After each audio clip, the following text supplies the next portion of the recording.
Andrei Kelin, Russian ambassador to the United Kingdom, thank you very much for talking to Al Jazeera.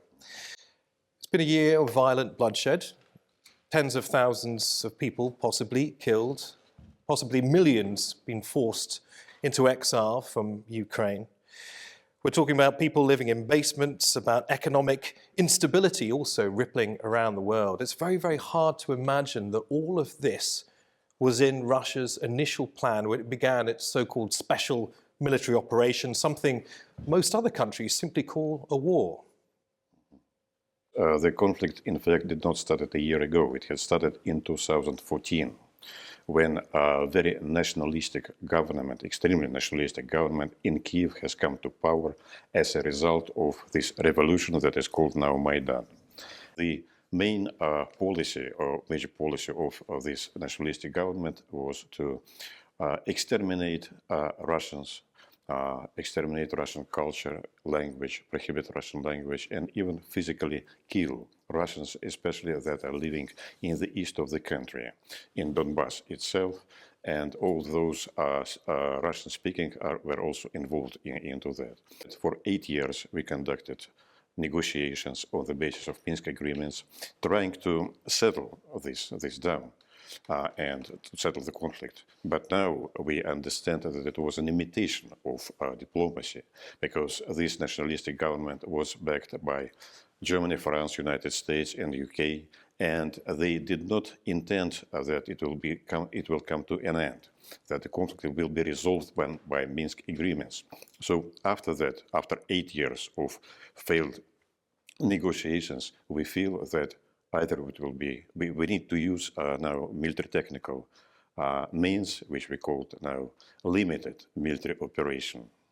People would balk at the idea that this was indeed a limited military operation. Does defending so-called Russian speakers in the Donbass also include shelling the likes of Lviv, thousands of kilometers away from Donbass? Does it also include stationing warships off the city of Odessa, thousands of kilometers away from the Donbass?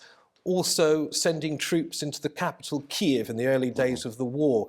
Does that have anything to do with defending, as you say, the rights of Russian speakers in the Donbass? Yeah, you know what has happened, what was revealed by the former participants of so-called negotiation process, I mean Chancellor Merkel, Boris Johnson, as well as François Hollande, the former president of France.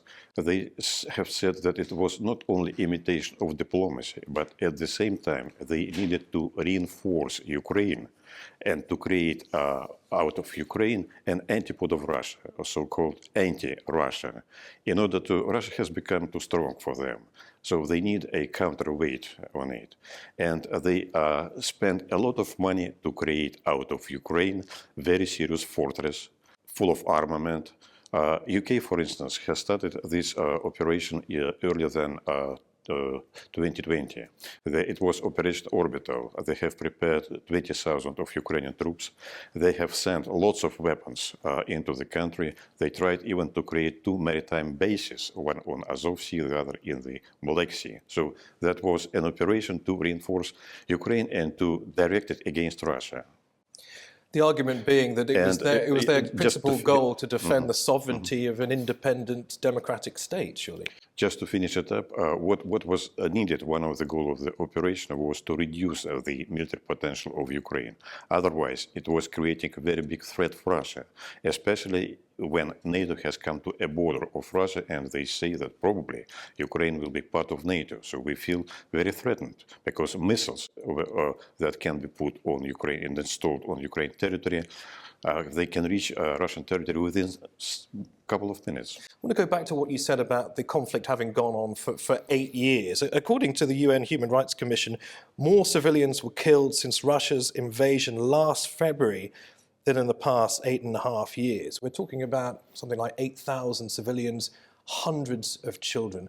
What happened, or what you accuse Ukraine of doing in the Donbass, seems to pale in significance to what Russia has done since last February.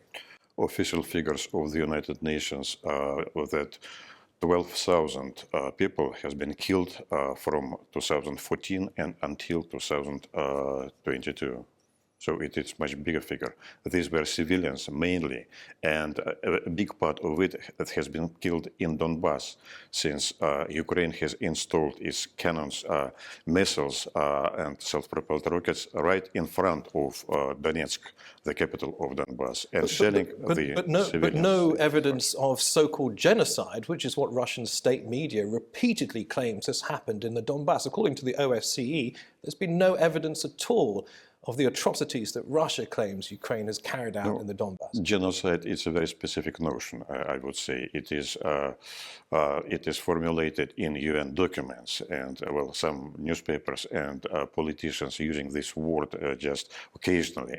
So it doesn't mean genocide in Rwanda, for instance. It's a totally different thing when the whole population was exterminated by those ones. So, but genocide, the word was used in terms of inflicting a lot of damage to civilian infrastructure and to civilians. Bucha, Irpin, Mariupol, you know those places very well, Ukrainian towns where Russia's accused of all sorts of gross atrocities and war crimes, including the murder of civilians, rape. The list goes on. Do you condemn these alleged crimes? We heard a lot about that. They are totally different, absolutely different things. Bucha has been staged, and there is no doubt about that, staged by Ukrainian special forces. In Mariupol, you probably are saying about bombing of the theater over there, but victims has not been discovered. So all these things we know, but also when we need to have a balance. We need that international community should be aware of what is happening in Donbass, where each day it was shelled, killed, and exterminated. For instance, do you know that prison in Yelenovka that contained a lot of Ukrainian war prisoners was damaged and destroyed by Ukrainian missiles, for instance? Or what was happening in Kramatorsk when people tried to leave it by train, and at the time when they're boarding the train, Ukrainian missile has shelled into the train station and killed a lot of people. It's a crime, but nobody's speaking about that. So you're saying that all the evidence put forward regarding claims of atrocities carried out by Russian forces in the likes of Bucha and Irpin are fake? In Bucha, absolutely. It was fake. Mariupol has nothing to do with this. Irpin, I'm not sure about Irpin because I'm not very well about that. So there's a possibility that crimes may have been committed in Irpin? No, this is a military operation. This is a war, in fact. Are civilians collateral in that war? We do not target especially civilian infrastructure. It is many times has been said that we do not target buildings or civilians. We target sometimes energy infrastructure because it is command and control system that is being used for the military purposes. So this is not the goal at all. And we are not against Ukrainians at all. But what we know for sure is that Ukrainian troops, they're using civilian infrastructure to install their military capabilities, and they are shelling directly the civil infrastructure. And because of that, of course, there's people this is military crimes. I noticed, sir, that you use the word war. Is this a war? In a way, yes. In a way, it is even, you can call it civil war, because on both parts, it is, we do not share, we do not drive a line between Russian people and Ukrainian people that contains lots of Russian. So in certain way, it is, yes. And back home, in Russia itself, those people who protest, who are against this war, for whatever reason, how should they be treated? Differently, that depends. I do recognize that not everybody is in favor of what is happening over there. Of course, some are just discussing it. Some are very active. But well, in any country which is involved in the war, it has happened in the United States.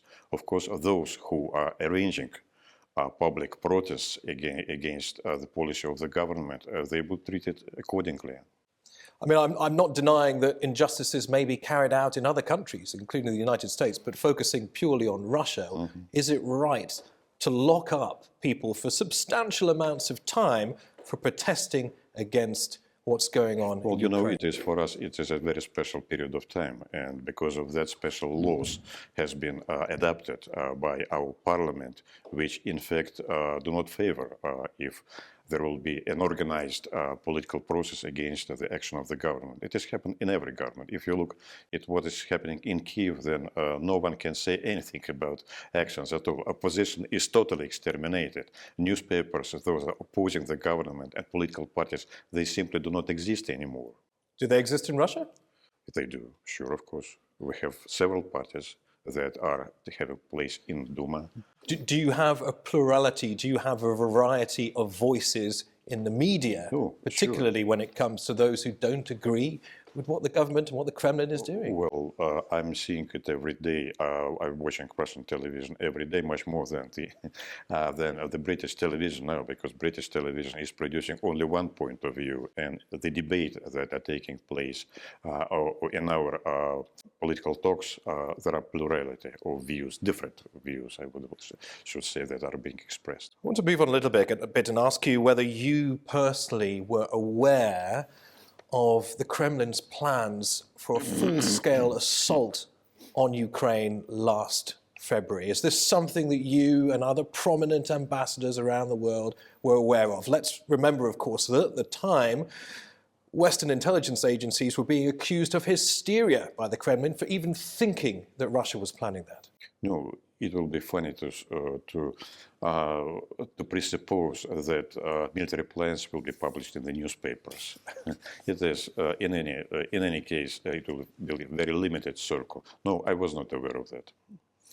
You've lost potentially thousands of troops, many of them former prisoners freed to fight on the front line, not to mention many senior generals.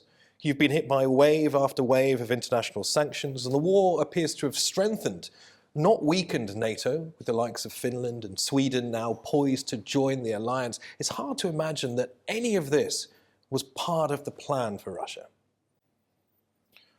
I don't believe that I have a fair answer or a straight answer to that, because your question is very complicated. I'm not going to speculate about how many lives has been lost on one side or the other side. The calculation is experts differs.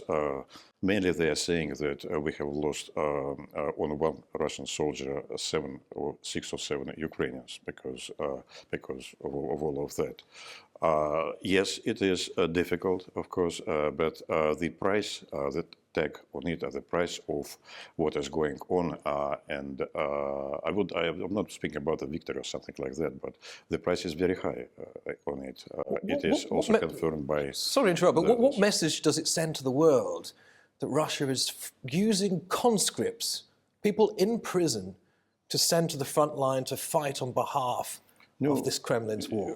Well, I'm not going to speculate about the motives, but those, as I understand, I'm not fully aware of the situation, but we have a regular army and we have a how it is called, private companies that also exist in the West.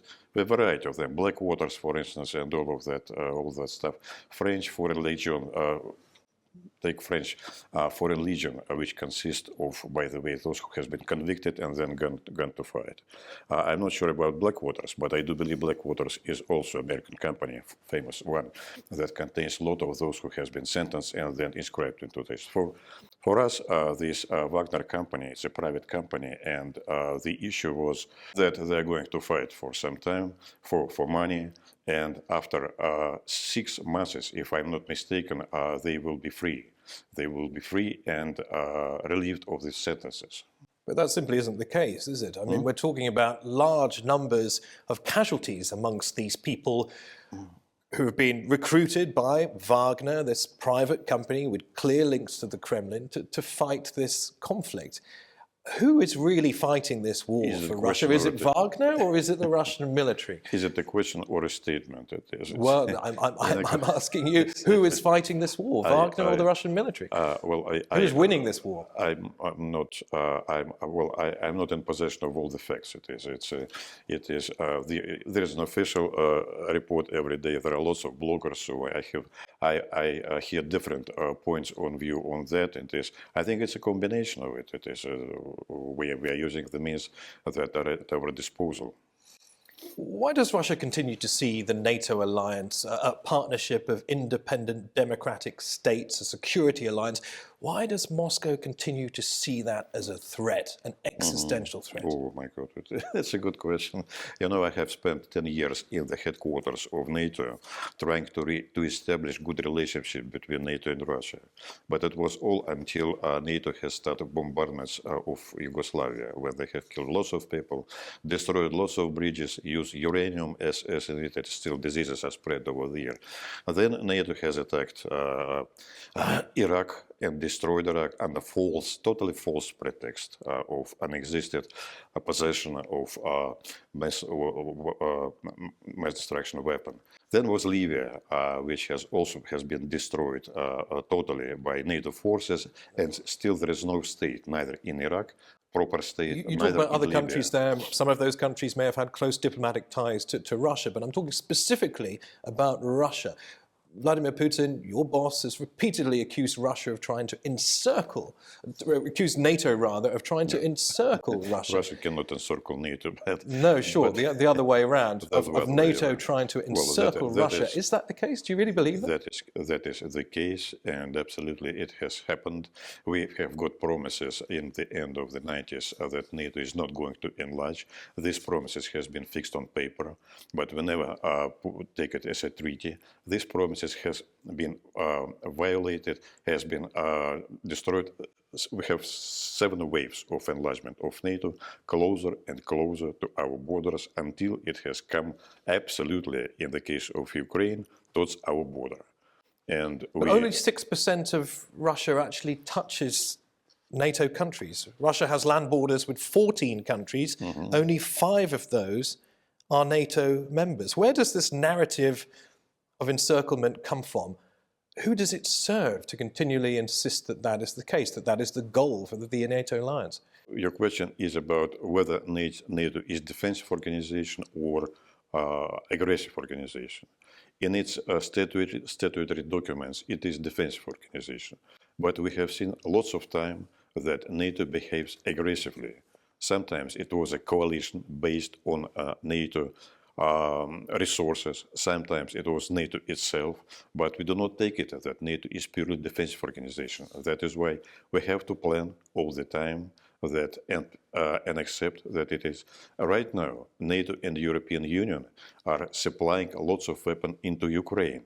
Well, let's talk about that. Let me finish, please. It's an important point. It's an important point. It is not only Ukraine and Russia that are in conflict. Now we are in conflict with NATO, since NATO is providing weapons for free to Ukraine, pouring a lot of money to it, and Ukrainian, and we know that lots of forces, also mercenaries from NATO countries, are participating in it, in training and as well. So it is involved right now into this conflict. Well, I want to talk specifically about those weapons. How might the supply, for instance, of tanks, long-range weapons, and possibly even fighter jets change Russia's chances on the battlefield?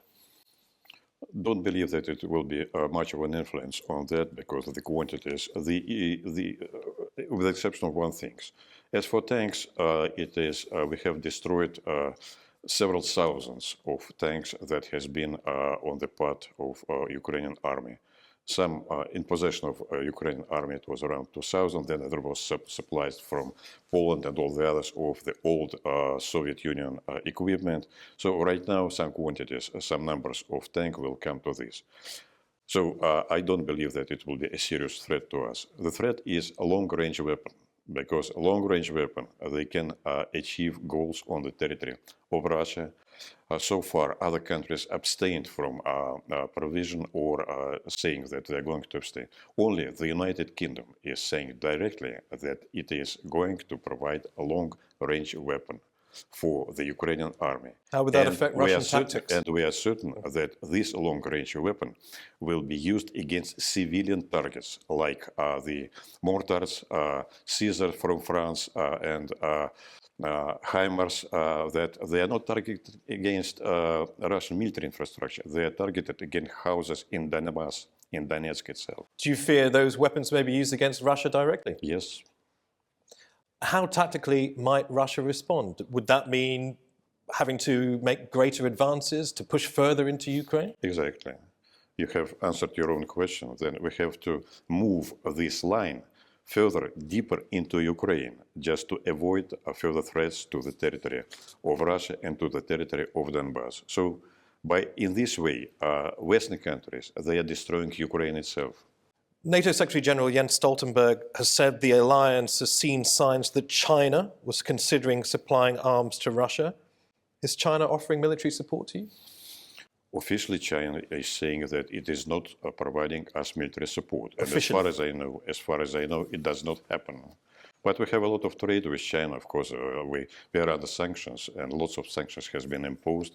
And our trade with China in different goods is expanding. So it might be happening unofficially.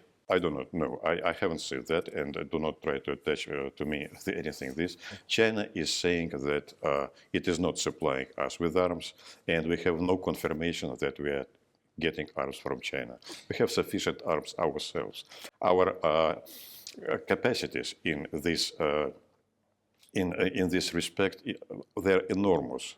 They have been preserved after the Cold War, after Second World War. So our capacities and our industry, it is very capable. So it is just an illusion to think that Ukraine can prevail in this conflict, because it is totally different. It's not a balance. It is a different weight of the countries, and the resources are totally incomparable. Is there any situation, I'm sure you've been asked this many times before, whether Russia would consider using nuclear weapons on the battlefield?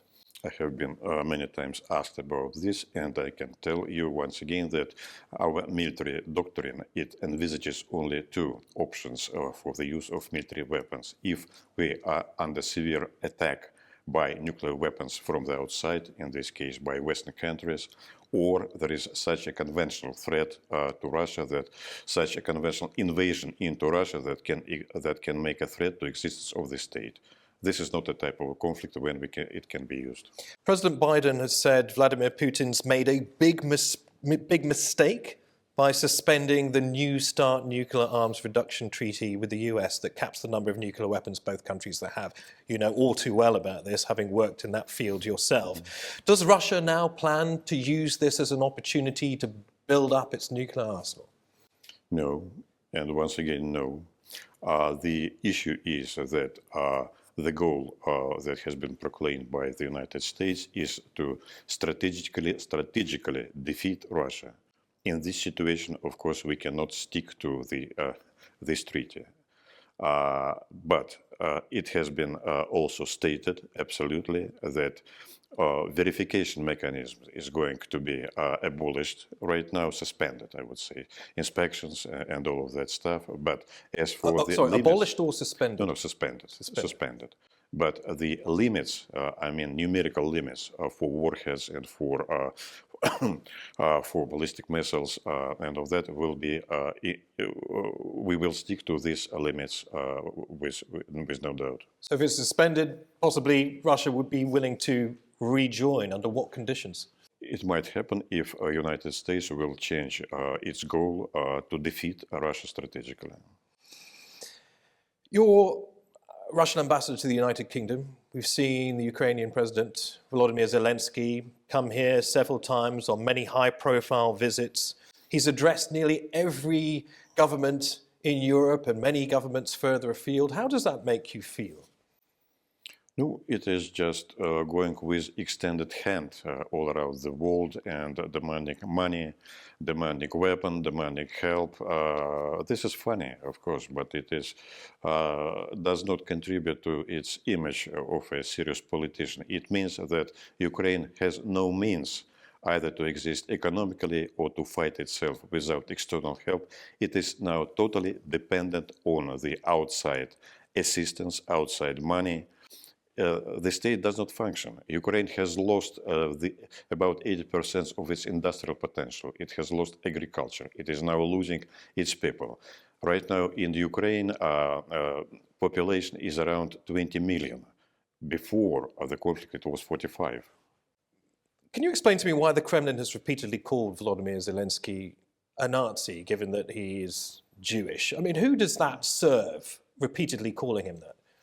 I haven't heard that Kremlin is ever used this term. If some journalists, perhaps, or some political figures in debates once or twice has been used, but I don't believe that it is appropriate. You don't believe it is appropriate? Well, let us be fair about that. In Ukraine, there are a number of neo-fascist organizations. That is true. Some of them, like Battalion Azov, for instance, is making now part of the army of Ukraine, and they are fighting.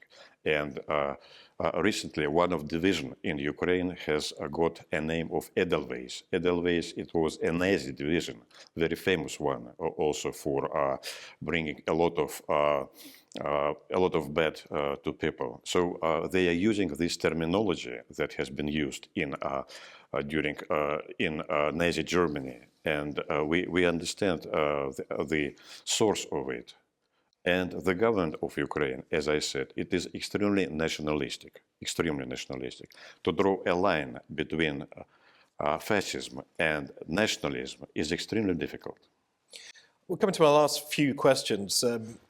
9 months before the conflict began, your boss, President Vladimir Putin, published an essay in which he said that Russians and Ukrainians are one people, and that true sovereignty, he said, in Ukraine is possible only in partnership with Russia.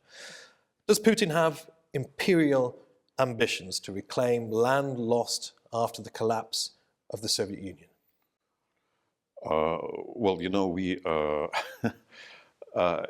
do not fight against Ukrainian people. We do not fight even against Ukraine itself. What we would like to achieve, two goals: that Ukrainian government will change its policy of extermination of Russians, and it will live in accordance with a normal European code of conduct. I mean that all national minorities or majorities will have equal right on their own territory. In this way, the government of Ukraine will represent all people that are living in it. And second goal is that there should be no threat from the territory of Ukraine to Russia, because it has become too big, this threat. The concern from Ukraine is that Russia wants to turn the country into another Belarus, so unquestionably loyal to the Kremlin, but at the same time hostile to the West. You know, I have seen many extreme exaggerations about our goals, which has nothing to do with reality. We have a problem with the government in Kiev, in fact, as I described it. And it doesn't mean intention to conquer other things. We do not conquer, we do not intend to do this, what has been assigned to us as our probable position. It is just invention of the politician or of some journalist. Anglo-Saxon journalism, in fact, has lost its good qualities of serious analysis. They are now mostly running after sensations than trying to analyze the real situation. Where do you see an end to all of this? The end will come to it when we will reach our goals, and when, as I have said, that Ukraine will, there are two conditions, as I have already mentioned, and probably I have already answered this question, that there should be no threat from the territory of Ukraine. Ukraine should be a neighbor state, normal neighbor state that has normal relations with everybody. It is something like this Chinese declaration. You see, there are wise point in it. Point number two, if I'm not mistaken, is speaking that it should you should not get your security should not be provided for the sake of the others. And all of that. It is very wise, I would say. So in this Chinese paper, there are many wise things inscribed, I should say. Where do you see the diplomatic initiative lying? Which countries do you trust to act as potential mediators to bring about an end to these hostilities? Well, you know, I have seen already many proposals for mediation. Some of them are coming from the countries, some of them are coming from some influential group of politicians, but it is not the question of who is going to mediate. You need two for dance here. We say that we will be ready for negotiations. This has already taken last April with a good attempt of negotiations, but it was ruined by the Ukrainians. Right now, Ukrainian President Zelensky has made a decree that he is not going to negotiate with Russia. On these terms, actually, it makes it impossible for him. He just got this law through the parliament and he prohibited himself to do this. Well, he's made a very clear set of demands, and one of his biggest demands is that Russia completely withdraws from all of Ukraine's territory. Is that something Russia would even contemplate? No, it is absolutely unrealistic, because if Russia is going to withdraw, he will continue just to exterminate Russians from this territory. Ambassador, my very last question to you. This must be extremely arduous for you, having to face questions like this. You are a career diplomat, I dare to say even an Anglophile.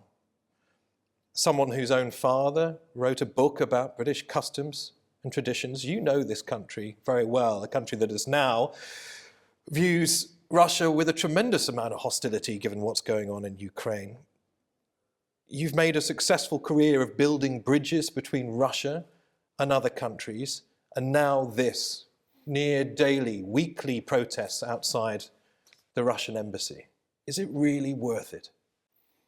As for the protest outside our embassy, I think that they are paid, and most of the time there are no protests. So if people would like to do this, they can express this opinion. Of course, largely similar is happening right in front of Iranian embassy against embassy of Israel and all of that. As for our relationship with United Kingdom, you know that we are not hostile towards the West at all. But there are, in a way, two Wests. One is a West that has traditional values, that has very rich culture, that is a lot of ties with Russia, that is Christian and at the same time also Muslim, because lots of Muslim population, Islam is now also popular in the West. But there is also a different West, which is neoliberal, which is very aggressive, which is trying to impose its own values, which is trying to dictate to every state how to behave. So this West is not acceptable to us. It is very much in the United Kingdom. There are two faces of United Kingdom. With one, we can be friends. With the other, we cannot just accept a dictator. Andrei Kelin, Russian ambassador to the United Kingdom, many thanks for talking to us on Al Jazeera. Okay, thank you very much.